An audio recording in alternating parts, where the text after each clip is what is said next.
Բարի երեկո, առաջին ալիքի եթերով շաբաթը արևմտահայերենով ամփոփելու ժամն է, ես Լուսիվանա Կարապետյանն եմ։ Ռուսիա արտաքին գործոց նախարար Սերգեյ Լավրովը Երևանի մեջ հարկանքի դուրք մատուցած է հայրենական մեծ պատերազմի հերոսներուն հիշատակին եւ իր աշխատանքային այցելությունը շարունակած է արտաքին գործոց նախարարութենեն ներս։ Արադ Միրզոյանի հետ հանդիպման քննարկված են երկկողմանի հարաբերություններն ու տարածաշրջանային խնդիրները։ Նախարարները ստորագրած են 2025-2026 թվականներու արտաքին գործոց նախարարություններու խորհրդակցություններու ծրագիրը։ Միրզոյանը վերահաստատած է Երևանի պատրաստակամությունը խորացնելու Հայաստան-Ռուսիա քաղաքական երկխոսությունն ու գործակցությունը։ Նաև ներկայացուցած է խաղաղության խաչմերուկ նախագիծը։ Հայկական կողմը բարձրացրած է հապկի արձագանքներուն վերաբերյալ թշկողությունները ընդգծելով, որ Հայաստանը այժմ սարեցուցած է իր մասնակցությունը կազմակերպության կորձունեության։ Միևնույն ադեմ պաշտոնական Երևանը չի դիտարկել Ռուսիայի հետ դաշնակցային հարաբերություններու վերաձևավորման հարցը։ Լավրովը նշած է, որ Ռուսիան շահագրգռված է Հայաստանի աշխուժ ներգրավմամբ հապկին շրջանակներեն ներս եւ պատրաստ է աջակցելու Հայաստան-Ադրբեջան խաղաղության պայմանագրի կնքման։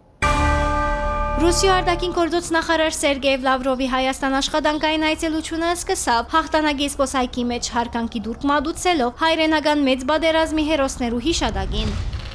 Արտաքին գործոց նախարարութենը ներս Միրզոյան Լավրով առանձնազրույցին հաջորդեց ընդլայնված կազմով հանդիպումը։ Հայաստանի գլխավոր դիվանագետը ընդգծեց, որ կհաստատի Երևանի պատրաստակամությունը շարունակելու արդյունավետ եւ քաղաքական երկխոսություն եւ փոխշահավետ գործակցությունը ժողովուրդներու եւ երկուպետություններու շահերուն համապատասխան։ Նախարարները նաեւ ստորագրեցին Հայաստանի եւ Ռուսիա արտաքին գործոց նախարարություններու միջև 2025-2026 թվականներու խորհրդակցություններու ծրագիրը։ Երևանյան բանակցությունները արտաքին գործոց նախարարները ամփոփեցին համատեղ ասուլիսով։ Ռուսիա պաշտոնագիտին հետ հանդիպումները Արարատ Միրզոյանը քննադատեց ընդգրկուն եւ կառուցողական։ Անասա, որ ընդգծված է Երևանի եւ Մոսկվայի միջև բարձր մագարտակի եւ շարունակական քաղաքական երկխոսությունը։ Միրզոյանը փոխշահավետ եւ հաջողված համարեց հայ-ռուսական գործակցությունը Եվրասիական տնտեսական միության շրջանակներուն մեջ։ Ստանոր ամբողջությամբ իրացված չէ տարածաշրջանի տնտեսական զարգացման ներուժը։ Անվստահեցուց, որ տարածաշրջանային հաղորդակցությունները ապաշրջապակման, փոխադրամիջոցային ենթակառուցվածքներու վերակորձարկման բարականերուն պիտի զարգանա տնտեսական գործակցությունը։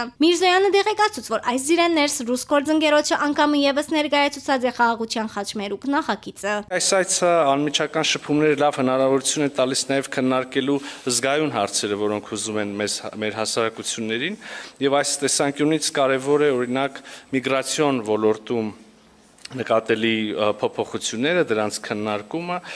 պետք է կարծում եմ ջանքեր գործադրենք, որ այդ փոփոխությունը բացասական անդրադարձ չունենա մեր քաղաքացիների գործունեության, մեր բարեկամական կապերի վրա։ Անդրադարձ են կատարել նաև մեդիա ոլորտին առնչվող հարցերի, մասնավորապես առաջացող խնդիրների պարբերական եւ ժամանակին հասցեագրման, փոխըմբռնման ապահովման, ուղղությամբ լրացուցիչ ջանքեր գործադրելու եւ թերևս ես կավելացնեի այդ ջանքերի միջոցով անհարկի միակողմանի գնահատականներից, միջամտություններից զերծ մնալու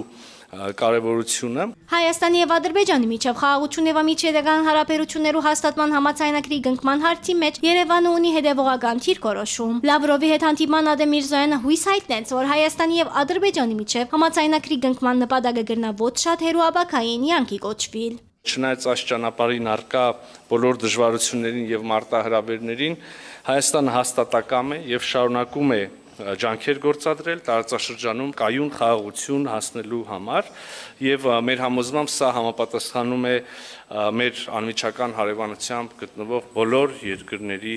շահերին եւ հետաքրքրություններին։ Նախարարները անդրադարձան բարձրակույն մագարտակով ցերկ բերված պայմանավորվածություններուն։ Ըստ Լավրովի, անոնք են անվտանգության տնտեսական հարցերով գործակցությունը, երկուստեք դիվանագիտական ներկայացություններու ընդլայնումը, ներառյալ Գաբանի մեջ գլխավոր հյուպատեսության բացումը։ Հայ-ռուսական արևդրաշրջանառության ցուցանիշները մրցակից համարած է Ռուսիա արտաքին գործոց նախարարը։ Ըստ Լավրովի 2024-ին անիկա ասած է 1.6 միլիարդ դոլարի։ Мы союзники, в этом году исполняется 30 лет. Մենք դաշնակիցներ ենք, այս տարի կլրանա Հայաստանի մեջ ռուսական ռազմագայանի ստեղծման 30-ամյակը, որ կարևոր բաղադրիչ մնե երկրին անվտանգության շահերը երաշխավորելու համար։ Մենք կողմ ենք մեր զինվորական մարմիններուն, իրավաբահ մարմիններուն անվտանգության ծառայություններուն միջև սերտ շփումներուն։ Այդ ամենը պետք է հիմնվի այն հարուստ փորձին վրա, որ գուտակված է նախորդ տարիներուն ընթացքին։ Շահագրգռված ենք նաև Հայաստանի աշխուժ մասնակցությունը հապկի շրջանակներեն ներս։ Անդրադառնալով միջազգային ու տարածաշրջանային խնդիրներուն, Լավրովը ընդգծեց, որ հանդիպման ընթացքին հատուկ ուշադրություն դարձուցին մեր ընդհանուր հարավային Կովկասի տարածաշրջանի խնդիրներուն։ Ռուսիայի արտաքին գործոց նախարարը համոզված է, որ այստեղ ցակո հարցերը պետք է լուծեն առաջին հերթին այստեղ գտնվող երկրները եւ մերձավոր հարևանները։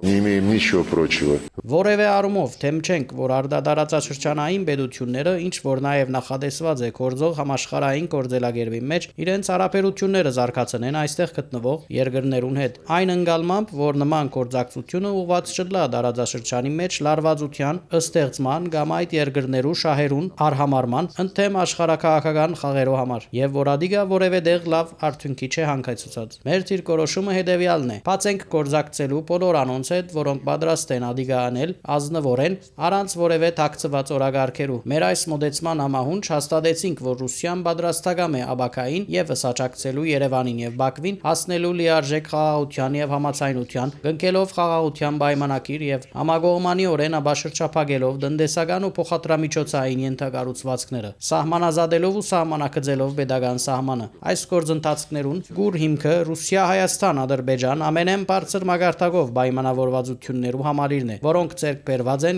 2020-2022 թվականներուն։ Ռուսիան ոչ փոքր ներուժ կտեսնի զարգացնելու տարածաշրջանային գործակցության 3+3 ձևաչափով հարթակը, որու մեջ ներգրաված են հարավային Կովկասի 3 երկրները եւ անոնց մերձավոր հարևանները՝ Ռուսիան, Իրանը, Թուրքիան։ Արդեն տեղի ունեցած է նախարարական երկու հանդիպում Թեհրանի եւ Բոլսո մեջ։ Она имеет, в общем-то, все предпосылки. Անիգա բոլոր նախադրյալները ունի թարնալու կարևոր փաղադրիչ, կարևոր հենք, ամրապնդելու երկարաժամկետ խաղաղությունը եւ անվտանգությունը տարածաշրջանի մեջ ի նպաստ փոխշահավետ արևդրատնտեսական ու փոխադրամիջոցներու ոլորտի մեջ գործակցության եւ իհարկե հարավային Կովկասի եւ մերձավոր հարևաններու մշակութային խորավանդույթներու վրա կառուցված գործակցության։ Խոսեցանք այն մասին, թե ուր կգնա երրորդ հանդիպումը տեղի ունենալ 3+3 ձևաչափով։ Կգարձեմ, որ այդ միջոցառումը հյուրընկալել ցանկացողները Հայաստանը եւ Ադրբեջանը կգնան իրարու հետ լիարժեք պայմանավորվել։ Մենք պատրաստ ենք ադորաճակցելու, ապահովելու նիստերուն շարունակականությունը, այսինքն մենք կողմ ենք, որ հաջորդ երկու միջոցառումները տեղի ունենան Հայաստանի եւ Ադրբեջանի մայրաքաղաքներում մեջ հաջորդաբար։ Հայաստանը չի պատրաստվիր վերացեվավորել դաշնակցային հարաբերությունները Ռուսիո հետ, ընդգծեց Միրզոյանը պատասխանելով ռուսական լրատվամիջոցներուն մեկուն հարցման։ Ան նաեւ հավելեց ասելով. մեր բարդավորությունները, իրավունքները, մտադրությունները միմյանց նկատմամբ հստակ գրված են թուղթի վրա ստորագրված ու վավերացված են եւ զանոնք ովևէ մեկը չլուծարած։ Միևնույն ժամանակ հայտնի են հայաստանյան կողմի մտահոգությունները այն մասին, որ նախատեսված միջոցառումները, մեխանիզմները ոչ անպայմանորեն միշտ եւ ոչ անպայմանորեն ամբողջությամբ կամ սահմանված կարգով աշխատել են, բայց սա բոլորովին այլ հարց է։ Այստեղ կարող ենք քննարկել սահմանված մեխանիզմների արդյունավետ գործարկման հարցը, բայց հարց այդ մեխանիզմների եւ ընդհանրապես հարաբերությունները վերաֆորմատավորելու մասին մեր օրակարգում չկա։ Կան հարաբերություններ, բազմակողմանի միավորներ ու օրինակ հապկի շրջանակ են ներս։ Այստեղ եւս հայաստանյան կողմի քննադատականը ըստ նախարար Միրզոյանի քաղնիկ չէ։ Նոր հայտնագործություն չեմ անի, եթե ասեմ, որ մենք բավարարված չենք հապկի շատ կոնկրետ իրադարձություններին տված արձագանքով եւ հայտնի է նաեւ, որ մենք սառեցրել ենք մեր գործունեությունը այդ կազմակերպության շրջանակներում։ Այստեղ այս պահին գոնե ավելի հեռուն գնացող հետևություններ չի անի, բայց ուզում եմ արձանագրել նաեւ համաձայնվելով նախարար Լավրովի հետ, մեր քննարկումները շատ կառուցողական են, շարունակական են, այդ քննարկումները ունեն կոմպոնենտ խնդրահարույց հարցերի, ունեն կոմպոնենտ դրական դինամիկա ունեցող հարցերի,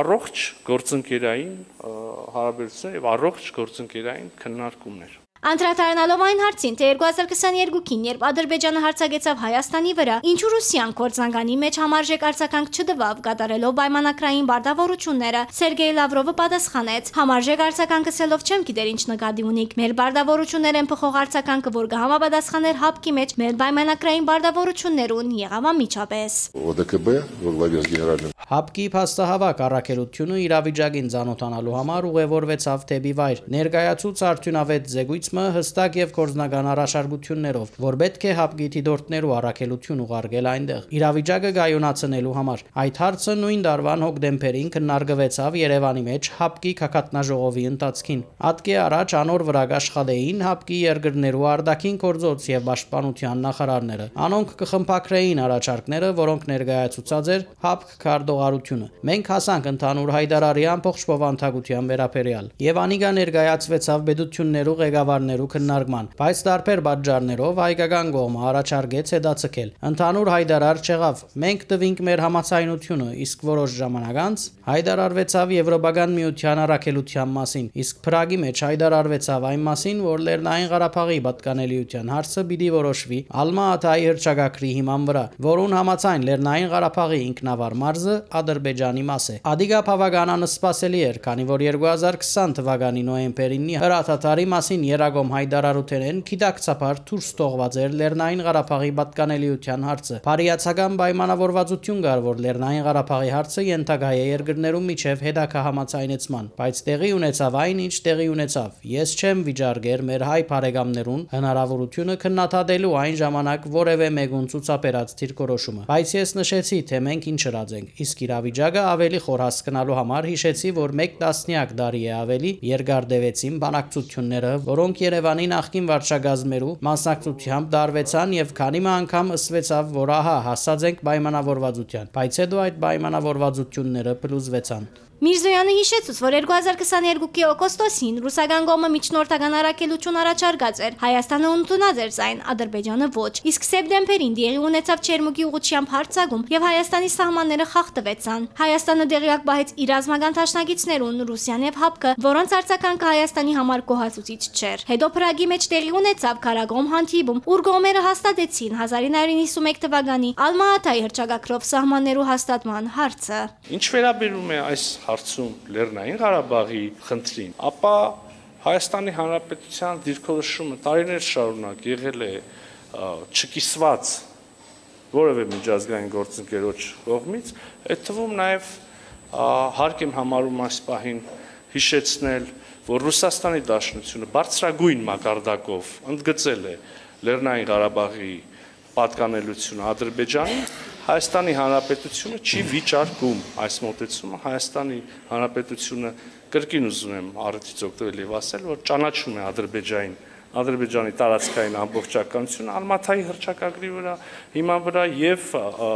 բնականաբար ակնկալում է եւ ստացել է հավաստիացում Ադրբեջանի կողմից Հայաստանի Հանրապետության տարածքային ամբողջականության ճանաչման վերաբերյալ կրկին Ալմա-Աթայի հռչակագրի հիման վրա։ Անկախութենեն յետ Հայաստանը մշտապես գործածած է ռուսական զենք առնելու համար նաև այն 7 շրջանները, որոնց նկատմամբ պաշտոնականապես երբեք հավակնություն չուներ։ Անդրադառնալով Ադրբեջանի զենք վաճառելու մասին հարցման հայտարարեց Ռուսիա արտաքին գործոց նախարարը։ Первых руководителей Армении никогда Հայաստանի առաջին ղեկավարներեն ոչ ոք երբեք չէր առաջարկեր Լեռնային Ղարաբաղը ճանաչել որպես անկախ միավոր, բայց գործածված էր ռուսական զենք առնելու համար անվիճարկելիորեն ադրբեջանական 7 շրջանները եւ հոն ամրաշինական ու ռազմական քիծերը ստեղծելու համար։ Որոշ վերլուծաբաններ գսեն, որ հայկական կողմը չէր պատրաստվել այդ շրջանները փոխանցելու Ադրբեջանին։ Ուստի այո, Աֆրիկայի մեջ, Մոզամբիկի մեջ ալ կգործածվի ռուսական զենք շատ երկրներու մեջ կա, բայց չի նշանակեր, որ այդ զենքը ամենուր կգործածվի այն նպատակներով, որոնք համահունչ պիտի լային բոլորին ցերնդու սկզբունքներուն։ Ինչ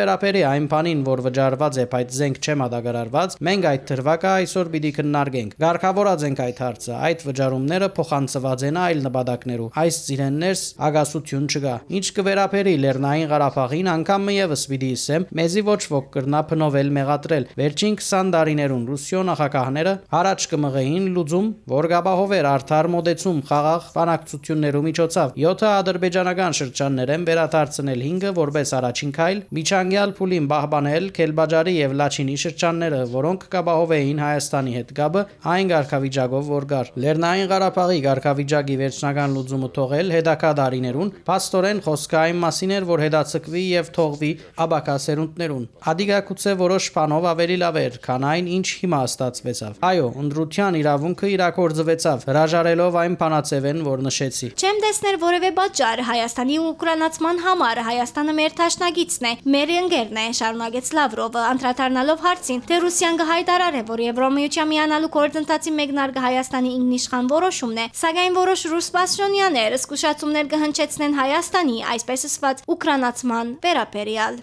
Армения не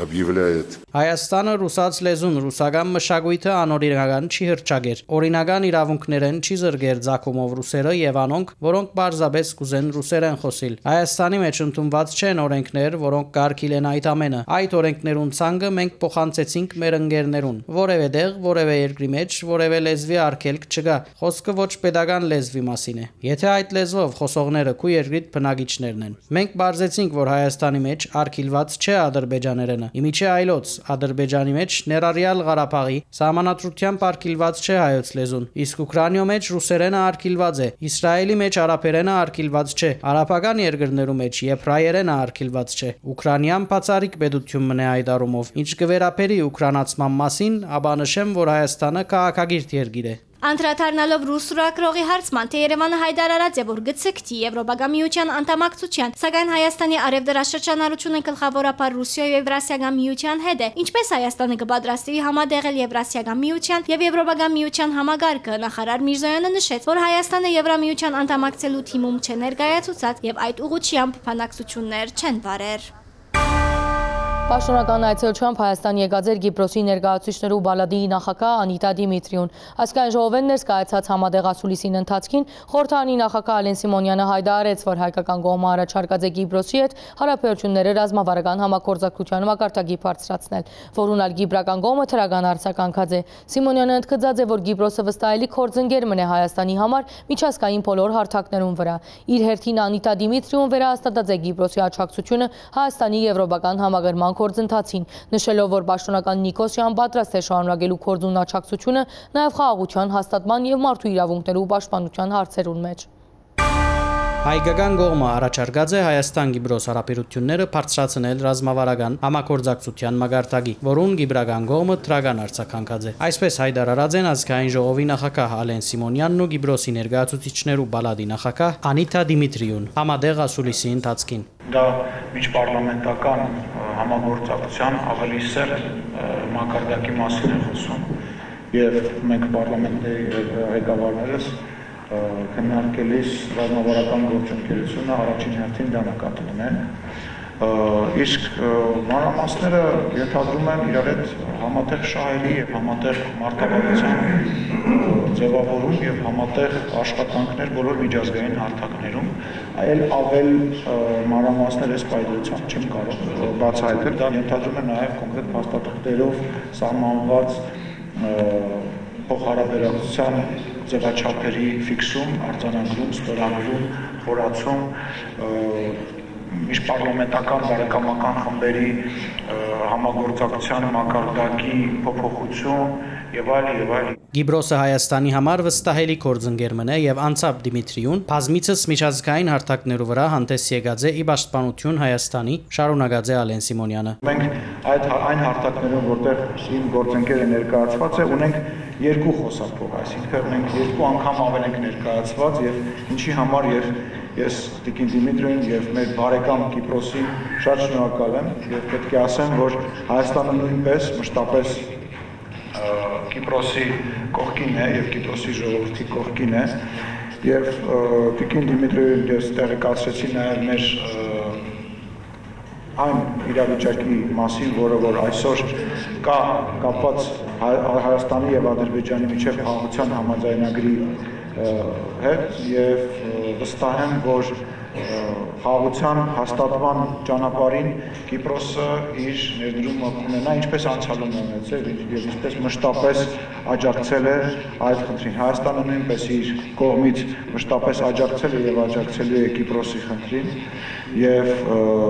ես դրա մասին նույնպես քննարկում ունեցա Տիկին Դիմիտրիի հետ, ինչպես նաեւ տեղեկացրեցի մեր ռազմագերիների անհայտ կորածների հետ կապված խնդրին եւ պետք է ասեմ, որ երկկողմ կա լիակատար ընկալում մեր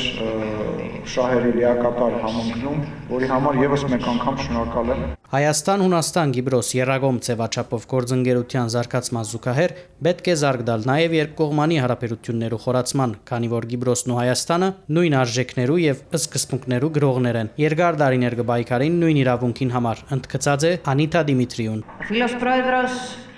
της Βουλής της Αρμενίας Հայաստանի խորհրդարանի նախագահը աջակցություն հայտնեց Կիպրոսի հիմնախնդրի հարցի ղեկավարման վերաբերյալ համապատասխան բանացևերու շրջանակներ են ներս։ Եվ մենք ալ կխնդրենք, որ հնարավորինս շուտ խաղաղություն հաստատվի տարածաշրջանին մեջ Հայաստանի եւ Ադրբեջանի միջև։ Կխնդրեմ, որ մոտ ժամանակներում կընկվի այդ համաձայնագիրը, գողջունենք եւ կաջակցենք Հայաստանի հարաբերություններու լիագադար խորացման Եվրոպայի հետ, կվերահաստատեմ, որ ամեն կերպ կաջակցենք ու կցադարենք այդ գործընթացին, ծեր կողքին ենք դեպի Եվրոպա ծեր ճանապարհին։ Մենք Սինք ռազմավարական գործընկերության ծեր նախաձեռնության հուսով եմ, որ շուտով արդյունքներ կունենանք։ Կիպրոսի ներկայացուցիչներու բալադի նախագահը նշած է նաև, որ Արաքացոտնի մեջ այցելած են Լեռնային Ղարաբաղեն բռնի դեղահանվածներուն անվստահեցուցած է, որ կփորձեն ամեն կերպ աջակցել անոնց վերակտնելու իրենց կյանքը։ Երկրի զարգացումն ու բարգավաճումը հնարավոր է միայն խաղաղության բարակային եւ անիգա պետք է ըլլա թե տարածաշրջանեն ներս թե Կիպրոսի մեջ։ Մանրամասնաձե Դիմիտրիուն Կիպրոսի ներկայացուցիչներու բալադի նախագահը պատասխանած է նաև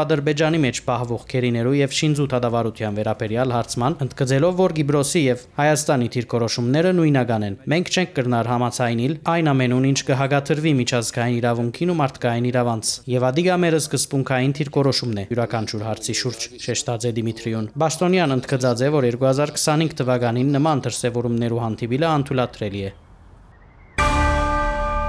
Երևանի մեջ տեղի ունեցած է Եվրոպական միության Արևելյան Եվրոպայի եւ Կենտրոնական Ասիո տեսփաններու դարձաշրջանային սեմինարը։ Միջոցառման բացման արտաքին գործոց նախարար Արարատ Միրզոյանը նշած է, որ սեմինարի կազմակերպումը Հայաստանի մեջ ինքնին արդեն կվգա է Հայաստան Եվրամիություն գործընկերության խորացման մասին։ Անվստահեցուցած է, որ Հայաստանը հետևողականորեն պահպանած է իր ժողովրդավարական ուղին, զայն համարելով երկրի անկախության եւ ինքնիշխանության ամրապնդման առանցք։ Նախարարը նաեւ նշած է, որ Հայաստանը պատրաստ է անմիջապես ստորագրելու Ադրբեջանի հետ խաղաղության պայմանագիրը, համոզմունք հայտնելով, որ ադիգա բոլոր դարացանություններու լուծման ամենեն արդյունավետ ուղին։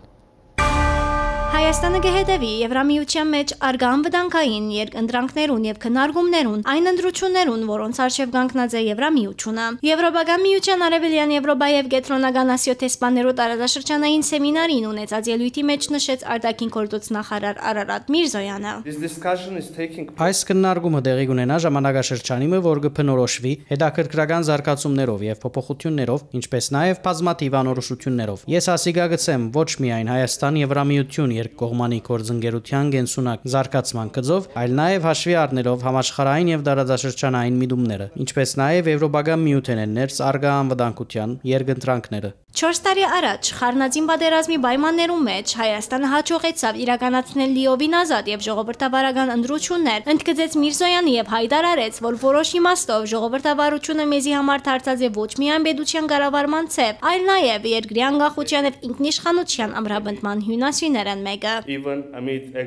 Նույնիսկ քոյապանական մարդահրավերներու պայմաններուն ներքո Հայաստանը հետևողականորեն պահպանած է իր ժողովրդավարական ուղին։ Այս ուղին արդացոլված է կառավարության քաղաքականության մեջ հիմք հանդիսանալով լայնածավալ բարեփոխումներու իրականացման համար, ուղղված տադական համագարկի անկախության ապահովման, բդազության դեմ պայքարին, մարդկային իրավանց ավելի ամուր պաշտպանության, եւ մենք արդեն ունենք հստակ արդյունքներ։ Այդ արդյունքներն վերջինը մեջ բերեց արտաքին գործոց նախարարը լրագրողներ առանց սահմաններու վարկանիշի մեջ Հայաստանի արձանագրած էական հարաճընթացն է։ Մեր երկիրը բարելաված է իր դիրքը 9 գետով եւ այժմ կգտնվի 34-րդ հորիզոնականին վրա։ Նույնիսկ Եվրոպական միության անդամ պետություններ են առաջ։ Միրզոյանը խոսեցավ նաեւ բազմազանեցման ուղղությամբ Հայաստանի համարձակ քայլերու մասին։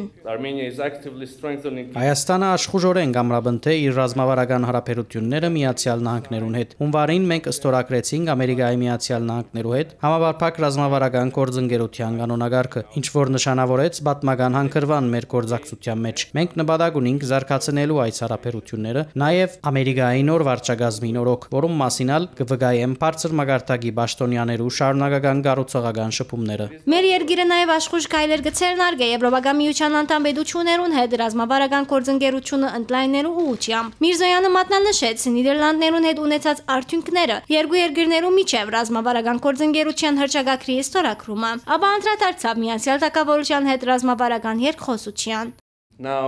Այժմ մենք ավարտին կհասցնենք Հայաստան-Եվրամիություն գործընկերության նոր օրագարկը։ Հեռանկարային փաստաթուղթը, որ ռազմավարական առաջնահերթություններու եւ իրականացվելիք ծրագիրներու միջոցով նոր մագարտակի պիտի բարձրացնե մեր գործակցությունը։ Արարատ Միրզոյանը կարևորեց նաև թիմագայունություն եւ աճ ծրագրի շրջանակները ներս Եվրամիութեն են ստացված աջակցությունը մուտքի արտոնակիրներու ազատանագացման երկխոսության մեկնարկին։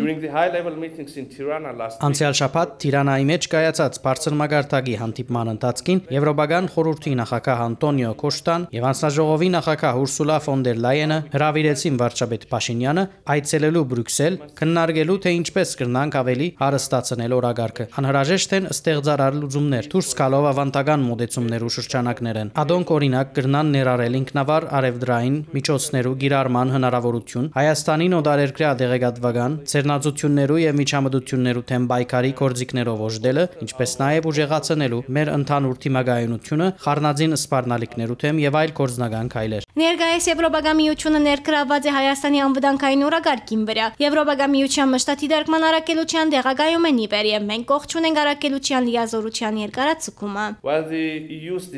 Հայաստանին եվրոպական խաղաղության հիմնադրամի միջոցով աջակցելու որոշումը անցյալ տարի նշանակալի նվաճում մներ։ Մենք արդեն խնդրած ենք շարունակել հիմնադրամին միջոցով աջակցությունը 2025 թվականին։ Կուզեմ հավաստիացնել ցեզի, որ այս օգնությունը ոչ միայն Եվրամիության քաղաքական կամքի հստակ դրսևորումն է, ընդլայնելու եւ խորացնելու մեր գործընկերությունը, այլև ամրապնդելու Հայաստանի թիմագայունությունը դժվարին ժամանակներուն։ Հայաստանը մինչև 95% նվազեցուցած է պաշտպանական ներդրումներու գաղվածությունը մեկ աղբյուր է։ Կառավարությունը գրծած է ավելի ինքնուրույն իրականացնել սահմանային վերահսկողություն, ինչպես նաև դիտարկել ուժանյութային անկախությունը, ապահովող այլընտրանքային ուղիներ։ Ելույթին հատված մնալ Միրզոյանը նվիրեց խաղաղության հարցին, աննշեց, որ խաղաղությունը այլընտրանք չունի մեր երկրին համար։ Մենք հետևողականորեն գծկտինք Ադրբեջանի հետ համավարփակ եւ համագարկայնացված խաղաղության հաստատման։ Հայաստանը պատրաստ է անհաբաղ ստորագրելու եւ վավերացնելու խաղաղության պայմանագիրը։ Թեև դակավին բարձ չէ, արդյոք Ադրբեջանը ունի անգեղծ մտահոգություններ, թե արհեստականորեն գծկծկե գործընթացը, բայց փաստն այն է, որ երկու երկրներում միջև համաձայնեցված խաղաղության պայմանագիրը դակավին չէ ստորագրված։ Հայաստանը գաղտնկալ է, որ Եվրոպական միության գործընկերները հետևողականորեն ընդգծեն Հայաստանի հետ խաղաղության համաձայնագրի անհաբաղ ստորագրման անհրաժեշտությունը, թե Բաքվի հետ իրենց ուղղակի շփումներուն, թե իրենց հրաբարակային հայտարարություններուն։ Խաղաղության հաստատման ուղղված ջանքերուն զուգահեռ մենք աշխուժորեն հարաճ կմղենք մեր դարաձաշրջանեն ներս հաղորդակցություններու աբաշրջափակման հարցը, խաղաղության խաչմերուկ նախաձեռնության մեջ ամրագրված սկզբունքներու շրջանակներեն ներս։ Այս նախաձեռնությունը գարաչարգ է, որ հարավային Կովկասի մեջ բոլոր փոխադրամիջոցային ենթակառուցվածքները եւ գաբուղիները կորձեն այն պետություններու ինքնիշխանության եւ ազգային իրավազորության ներքո, որոնց տարածք են գանցնին եւ հիմնված լան փոխադարձության ու հավասարության սկզբունքներու վրա։ Մենք խաղաղության խաչմերուկը կհամարենք լիովին համատրելի Եվրոպական միության համաշխարհային դարպասի եւ միջանցքի գաղափարներուն հետ, ընդգծեց նախարարն ու անդրադարձավ Թուրքիայի հետ հարաբերություններուն։ Բարձր մագարտակի երկխոսությունը կշարունակվի։ Մենք արդեն ձևավորված եւ խդացիալ գործակցություն ունենք մեր մյուս երկու հարևաններուն Վրաստանի եւ Իրանի հետ։ Մեր գործակցությունը Իրանի հետ հավելյալ ռազմավարական խորհրդություն կհաղորդե Բարսից ծոց Սև ծով միջանցքի միջոցով մենք կրնանք նպաստել դարաձաշրջանային լայն փոխկապակցվածության գաբերով Կենտրոնական Ասիան եւ Հարավային Կովկասը ծոցի երկրներուն հետ եւ անտին։ Հայաստանը կատարած է անշրջելի ընտրություն, թեպի ժողովրդավարություն, թեպի խաղաղություն, թեպի Եվրոպա։ Մենք վստահ ենք, որ այս վճռական քայլերուն մեր եվրոպացի գործընկերները պիտի պատասխանեն նույնքան համարձակ եւ ռազմավարական ներգրավվածությամբ, ելույթի եզրափակեց Միրզոյանը։ Հայաստանը վերացուցած է մուտքի արտոնակրի բանջը Սաուդական Արաբիա, Բահրեյնի եւ Օմանի քաղաքացիներուն համար։ Նույն գարկը պիտի կորձե նաեւ այն անձանց համար, որոնք կացության իրավունք ունին այդ երկրներում մեջ, ինչպես նաեւ Արաբական Միացյալ Էմիրություններու եւ Ամերիկայի Միացյալ Նահանգներու մեջ։ Կառավարությունը հաստատած է նաեւ Բարտատիր զինվորական ծառայության վերաբերյալ օրենսդրական փոփոխություններու փաթեթը։ Ծրագրի նպատակն է խթանել արհեստավարժ բանակի ձևավորումը։ Մեկ այլ որոշմամբ կորզատիր իշխանությունը հաստատած է մթնոլորտային օդի պահպանության 2025-2030 թվականներու ծրագիրը։ Սաուդական Արաբիա, Բահրեյնի եւ Օմանի քաղաքացիներուն համար Հայաստանը վերացուց մուտքի արտոնակիրներու անհրաժեշտությունը։ Մուտքի արտոնակիրներու ազատ գարկ պիտի սահմանվի նաեւ այն անձանց համար, որոնք այդ երեք երկրներու նաեւ Արաբական Միացյալ Էմիրությանց եւ Ամերիկայի Միացյալ Նահանգներու գացության իրավունք կամ գարքավիճակ ունին։ Անհրաժեշտությունը այս փոփոխության հիմնավորվում է տնտեսական նկատառումներով, ակնհայտ է, որ այս փոփոխությամբ մենք կհեշտացնենք եւ մարդկանց այցելությունը մեր երկիր եւ մարդկանց միջև, այսինքն մեր քաղաքացիների հետ շփումները, ինչպես նաեւ կմեծացնենք ներդրումային գրավչությունը։ Ուզում եմ ավելացնել նաեւ, որ մի շարք այլ երկրներում, հարևան երկրներում,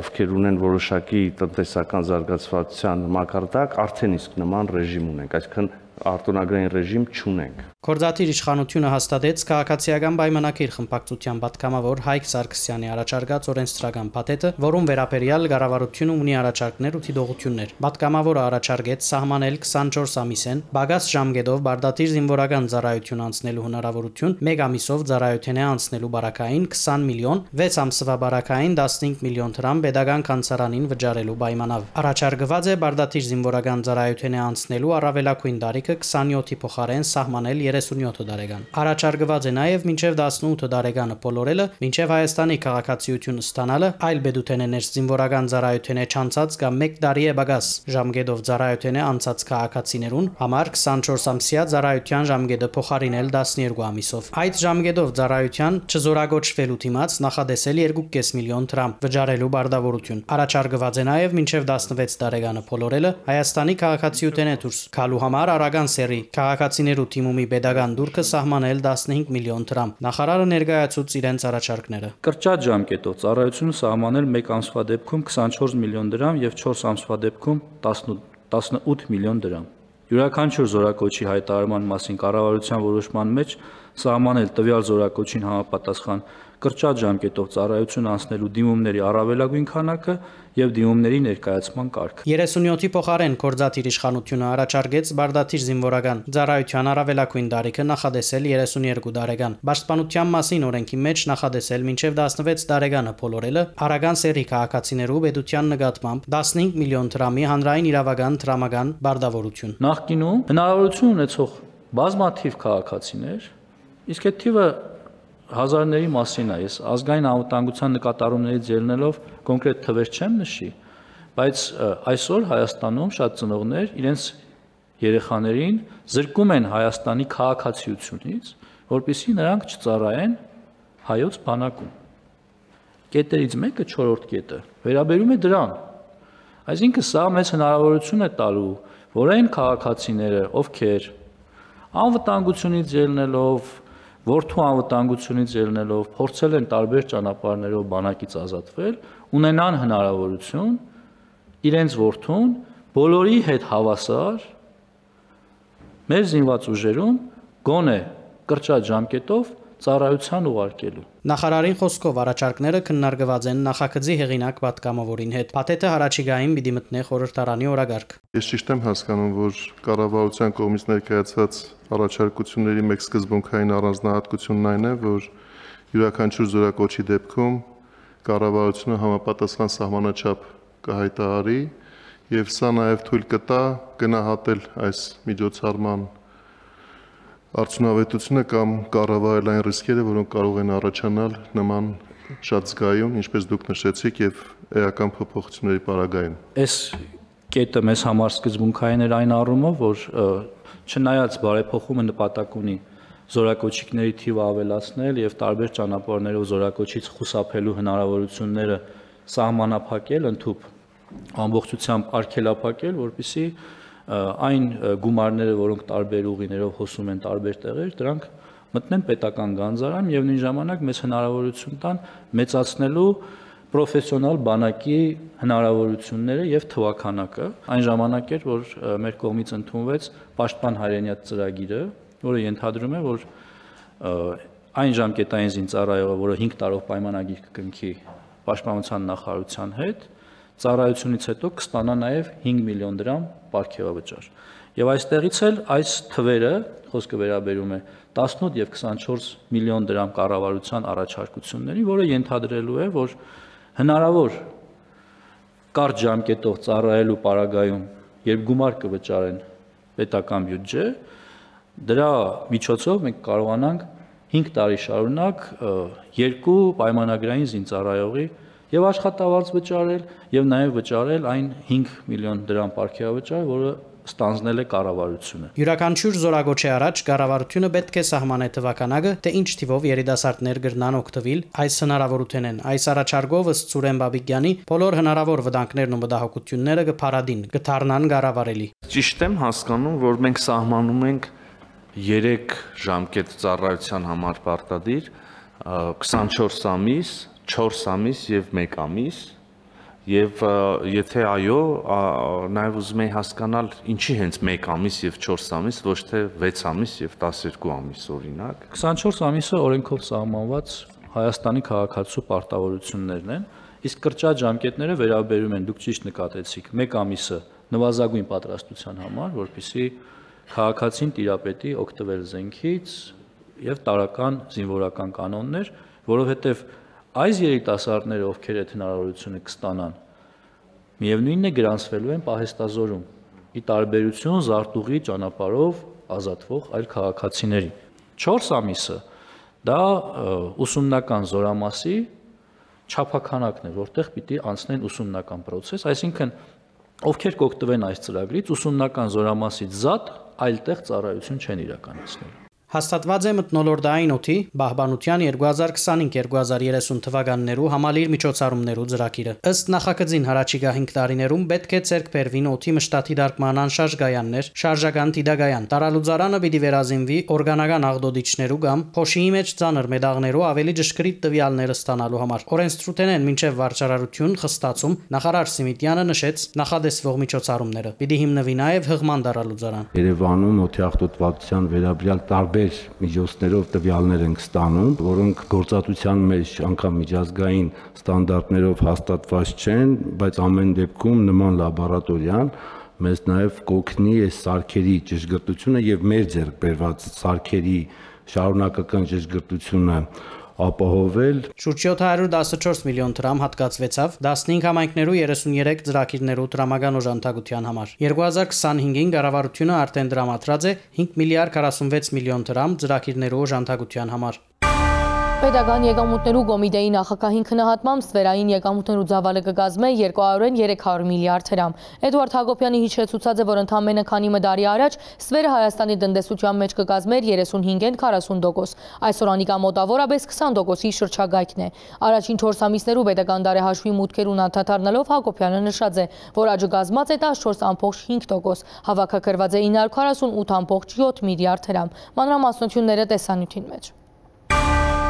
Հարկային մուտքերու բավական տպավորիչ արդյունքներով պետական եկամուտներու Կոմիտեի նախագահը սկսավ ասուլիսը, ամփոփելով այս տարվան հունվար-ապրիլ ամիսներուն աշխատանքը։ Այս ընթացքին կառույցը 120 միլիարդ դրամով ավելի եկամուտներ հավաքագրած է։ Պետական քանցարան մուտքագրված է 948.7 միլիարդ դրամ, հարկային եկամուտներ եւ պետական դուրքեր։ Աճը 14.5%, անցյալ տարվան նույն ժամանակահատվածին համեմատ։ 12.7%-անոց աճ ունենք հարկային համակարգի տեսանկյունից, այսինքն հարկային մարմնի կողմից հավաքված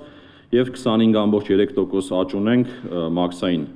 մարմնի կողմից հավաքագրված։ Պետական եկամուտներու Կոմիտեի նախագահին խոսքով 2025-ին առաջին 4 ամիսներուն հսկիչ տրամարկղային մեքենային գդրոններուն քանակը 242.5 միլիոն կազմած է, 923.2 միլիարդ դրամ արժեքով։ Ան նշեց, որ առաջին երամսյակին հարկային մարմինը մոտ 40%-ով ավելի քիչ տնտեսվարողներ անհանգստացուցած է, բայց արդյունքը ավելի քան դրական է։ Արձանագրված մուտքերը 21%-ով աճած են։ Էդուարդ Հակոբյանի ղեկավարած կառույցը անցնող ամիսներուն մեծացած է նաև ստվերին թեմ պայքարը։ Այս պայդրությամբ 2-ից 3% միջակայքում, ինչը եթե թվերի վերածեմ 200-ից 300 միլիարդ դրամ միջակայքում ստվեր կա Հայաստանի Հանրապետությունում, ստվերը արդեն ստվերային եկամուտներ, եթե sense փորձենք մեկնաբանել, եթե հետ գնամ օրինակ մի քանի տարի առաջ, այդ թվերը կրկնակի ավելի մեծ էին, եթե ոչ 2.5-3 անգամ։ Արևդուրու շինարարություն, ահա այս ոլորտները, որոնց շրջանագեն ներս նկատված են գլխավոր խնդիրները։ Ստվերին շրջանառության թեժ հարցը ընդհատեց Հայաստանի էլեկտրական ցանցը։ Պետական եկամուտներու կոմիտեի նախագահ Ասուլիսը շարունակեց մութ սենյակի մեջ լույս սփռելով հայտարարակիրներուն հարցին վրա։ 54,000 քաղաքացի արդեն լրացուցած է հայտարարակիր, որոնց մեկ 23,000-ը ստացած է ընկերային հետ վճար։ Հայտարարակիրը լրացնելու վերջնաժամկետը հետաձգելու ծրագիրներ չկան, նոյեմբեր 1-ը ուժի մեջ է։ 2 միլիարդից ավել սոցիալական կրեդիտներ են ստացել մեր քաղաքացիները, բայց այս ընթացքում մենք մի շարք որոշումներ ենք կայացրել, որոնք այսպես ասած սահուն են դարձել կյանքը հայտարարագիր լրացնողների, ունենք բավական մանրամասն ուղեցույցներ, համապատասխան էջ եւ նաեւ ունենք մշակված կոնցեպտ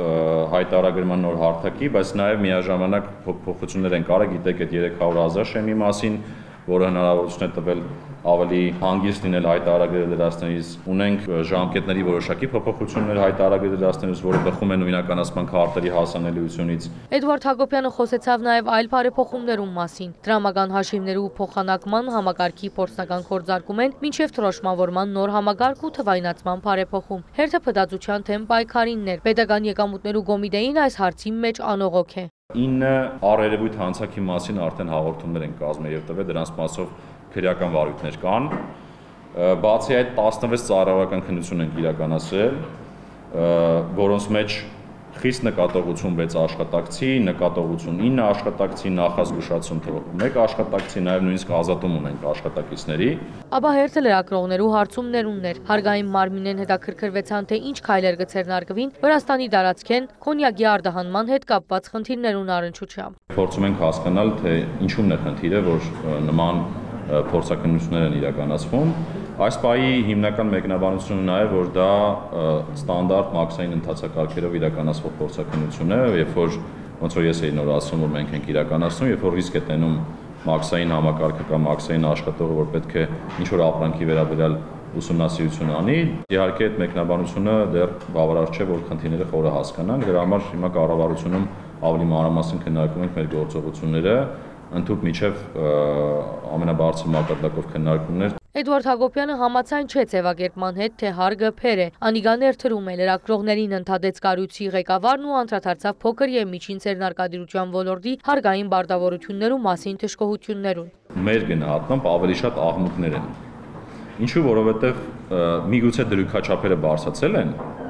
բայց մարդկանց հնարավորություն է տրված փաստավորելու միջոցով, ծախսագրումներ անելու միջոցով, բավական լայն դաշտ են, որում ծախսերի հնարավորություն տրված նվազեցումներ անել, այդ նվազեցումների արդյունքում նախկինի չափ հարկ վճարել, միգուցե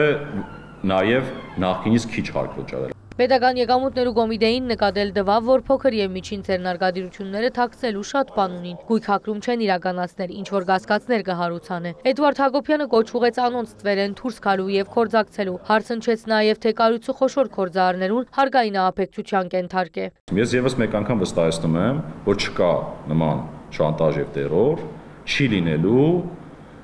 եւ ես ինքս թույլ չեմ տալու։ Ստուգված է արդյոք 88 խանրախանութներուն ցանցը, Հակոբյանը նշեց, որ հստակ տնտեսավարողի վերաբերյալ տեղեկատվություն այս պահին չունի։ Կառույցն ալ որևէ կաշկանդվածություն չուներ որևէ մեկին ստուգելու։ Նախաբես թրոշմապիտակի համար կվճարեր պետությունը, այժմ հարկադուն։ Արժան ու սուղ վաճառվող ապրանքներու բարակային խնդիր չկա, հետաքրքրվեցան։ Պետական եկամուտներու կոմիտեին նախագահը բարձաբանեց, որ կառավարությունը կքննարկե, թե որն է լավագույն գինը։ Մաքսանենկության 122 թեփ բացահայտված է, գլխավորապես թմրանյութերում։ Համաշխարհային պաշտպանական ծախսերը 2024-ին հասած են մրցանիշային 2 տրիլիոն 460 միլիարդ դոլարի 7.4% աճով։ Ռազմավարական հետազոտություններու միջազգային հիմնարկի զեկույցին համաձայն աճին հիմնական պատճառը համաշխարհային սպառնալիքներն են։ Եվրոպայի մեջ պաշտպանական դարեհաշիվը արձանագրած է 11.7% աճ, իսկ Գերմանիան դարձած է աշխարհի մեջ 4-րդ ամենաշատ պաշտպանական ծախսերով երկիրը 86 միլիարդ դոլար դարեհաշիվով։ Հարաճադարը կշարունակի մնալ Ամերիկայի Միացյալ Նահանգները 968 միլիարդով, որոնք կհաջորդեն Չինաստանն ու Ռուսիան։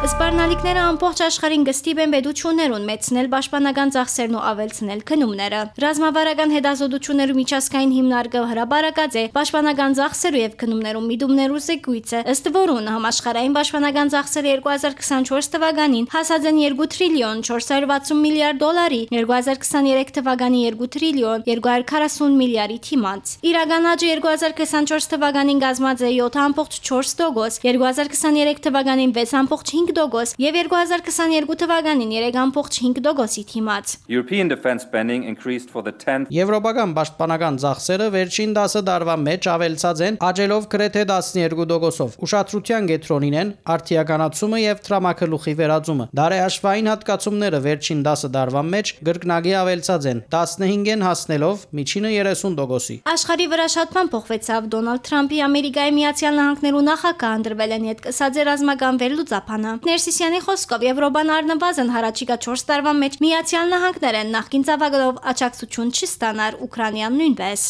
Ստացվում է, որ Եվրոպան պետք է օրինակ շատ ավելի մեծ ծախսեր տեղում անի եւ իրանց բյուջեները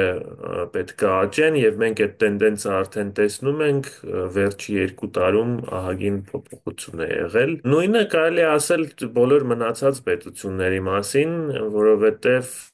այսօր պատերազմը ցավոք դառնում է ավելի հաճախ օգտագործվող գործիք եւ